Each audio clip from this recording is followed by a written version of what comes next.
Hastings is determined to be the largest digital insurance provider in the UK.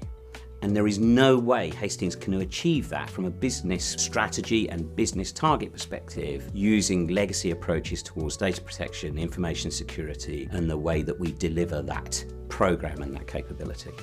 So firewalls, VPNs are part of a legacy technology. They are an old way of working. The reality of our world is that people work from wherever they like, be that the cafe, be that their home, be that within a different country. Zero trust and those type of security approaches allow people to work when they want to, for the purpose of the company, in a mobile and hybrid way that VPNs, firewalls, castle-and-moat approaches just do not allow. As a CISO, Zero Trust architecture means I can sleep at night. It's as simple as that. So we purchased ZIA to give us that safety line between our systems and our colleagues and the way they connect to the internet.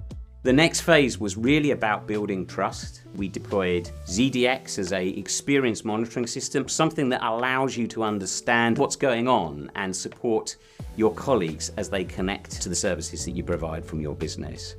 The most recent service we implemented was ZPA, which really has given the CISO in the room genuine joy because I no longer see VPN clients spread all over our network.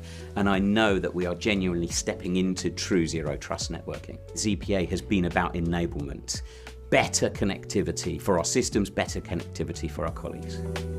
If you really think about a successful implementation of a security and a technology product, from a business perspective, the best outcome we had was people didn't even know we'd done it. The fact that connectivity and people's experience sped up. They didn't understand what caused it to speed up. They just knew things were better.